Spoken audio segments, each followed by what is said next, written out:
ഭർത്തൃ സഹോദരന്റെ മുന്നിൽ വെച്ച് യുവതിയെ കൂട്ടബലാത്സംഗം ചെയ്തു. വിരലുകളിൽ വെട്ടി. അതിക്രമം തോക്കിൻ മുന്നിൽ.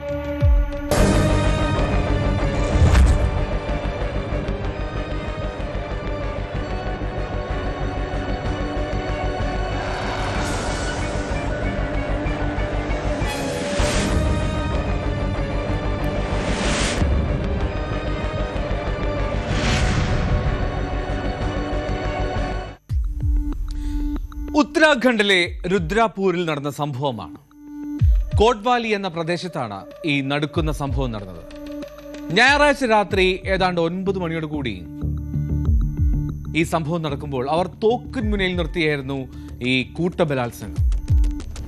ആ പെൺകുട്ടിയുടെ യുവതിയുടെ ഭർത്താവിന്റെ സഹോദരനൊപ്പം ഒരു സരസ് മേള എന്ന് പറയും, അതായത് ഈ വിപണന മേള, പ്രാദേശിക കരകൗശലം ഒക്കെ ഉൾപ്പെടെയുള്ള ഒരു മേള കണ്ട് കഴിഞ്ഞ് തിരികെ വീട്ടിലേക്ക് മടങ്ങുകയായിരുന്നു ആ യുവതി.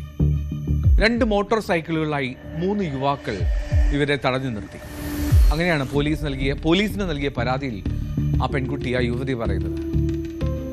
ഈ ഒപ്പമുണ്ടായിരുന്നത് ഭർത്താവിന്റെ സഹോദരനാണല്ലോ. ഈ ഭർത്താവിന്റെ സഹോദരന് പരിചയമുള്ള ആളുകളാണ് ആ ബൈക്കിൽ വന്ന 3 പേർ.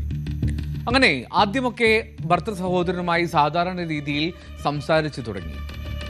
മെല്ലെയാണ് ആ സംഘം യുവതിയെയും ഈ സഹോദരനെയും തോക്കു ചൂണ്ടി ഭീഷണിപ്പെടുത്താൻ തുടങ്ങുന്നത്. വെടിവെക്കുമെന്ന് ഭീഷണിപ്പെടുത്തി ആ മോട്ടോർ സൈക്കിളിൽ നിർബന്ധിച്ച് കയറ്റി ആളൊഴിഞ്ഞ ഒരു സ്ഥലത്തേക്ക് അവരെ 2 പേരെയും കൊണ്ടുപോവുകയാണ്. അങ്ങനെ വിജനമായിട്ടുള്ള ആ സ്ഥലത്തേക്ക് നിർബന്ധിച്ചെത്തിക്കുന്നു.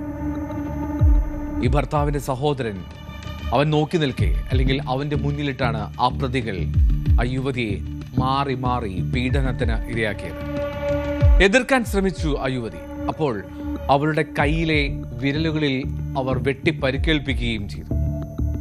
എല്ലാ ദൃശ്യങ്ങളും ഒരു മൊബൈൽ ഫോണിൽ പകർത്തുന്നുണ്ടായിരുന്നു. പോലീസിൽ പരാതിപ്പെട്ടാൽ ഈ പീഡന ദൃശ്യങ്ങൾ സമൂഹ മാധ്യമങ്ങൾ വഴി പ്രചരിപ്പിക്കും, കൊല്ലും എന്നൊക്കെയായിരുന്നു ആ സംഘത്തിന്റെ ഭീഷണിപ്പെടുത്തൽ. അങ്ങനെ യുവതി നൽകിയ പരാതിയുടെ അടിസ്ഥാനത്തിൽ പോലീസ് അന്വേഷണം തുടങ്ങി. പോലീസ് അന്വേഷണത്തിൽ ചില കാര്യങ്ങൾ ആരൊക്കെയാണ് എന്നുള്ളതിൽ ഒരു വ്യക്തത വരുത്തുകയും ചെയ്തു. देखिए, कल पीड़िता के द्वारा तहरीर दी गई थी, जिसमें पीड़िता के द्वारा ये बताया गया है कि पीड़िता का देवर और पीड़िता मेला देख के लौट रहे थे, अपने घर जा रहे थे, और जिस दौरान जो पीड़िता का देवर है उसके दोस्त उनको रास्ते में मिलते हैं घर जाने के दौरान, और उनको एक अज्ञात जगह पर ले जाते हैं और उनके साथ दुष्कर्म करते हैं जबरदस्ती, जिसके आधार पर मुकदमा पंजीकृत किया गया है। ये मुकदमा किया गया है पीड़िता का जो देवर है करण, और जो देवर का एक दोस्त जो है वो है राजा रस्तोगी, यही लोकल का निवासी है, और 2 अज्ञात लोगों के खिलाफ ये मुकदमा पंजीकृत किया गया है तुरंत। इसमें जो पीड़िता है उसका मेडिकल कराया गया है, और जो मौका है उसका निरीक्षण घटनास्थल किया गया है। पीड़िता की निशानदेही पर फॉरेंसिक यूनिट द्वारा साक्ष्य बरामद किए गए हैं, और इसमें अग्रिम कार्रवाई प्रचलित है। जो अज्ञात लोग हैं और जो नेम्ड हैं उनके खिलाफ तफ्तीश दी जा रही है, जल्दी इनको गिरफ्तार किया जाएगा। ये पीड़िता जो है, जैसा उसने तहरीर में बताया है कि गांधी पार्क में सरस मेला के दौरान ये मेला देखने के बाद रात में अपने घर लौट रही थी. ഫോറൻസിക് സംഘം തെളിവുകളൊക്കെ ശേഖരിച്ചു സ്ഥലത്തെത്തി. ആ അതിജീവിതയുടെ വൈദ്യപരിശോധനയും നടത്തി. പ്രതികളെ അറസ്റ്റ് ചെയ്യാൻ ഊർജിതമായിട്ടുള്ള തെരച്ചിൽ നടത്തി വരികയാണ്. ഒപ്പം ഈ ഭർത്തൃ സഹോദരനെയും ചോദ്യം ചെയ്യുന്നുണ്ട്.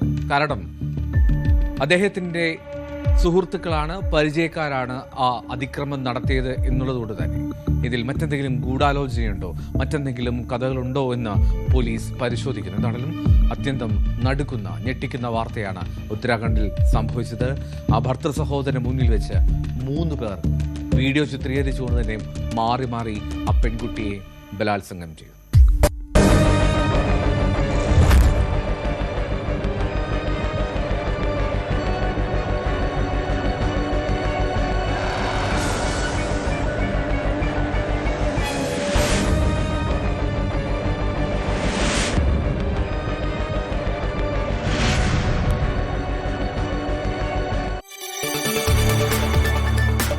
കൂടുതൽ വാർത്തകൾക്ക് news 18 Keralam YouTube channel subscribe ചെയ്യുക.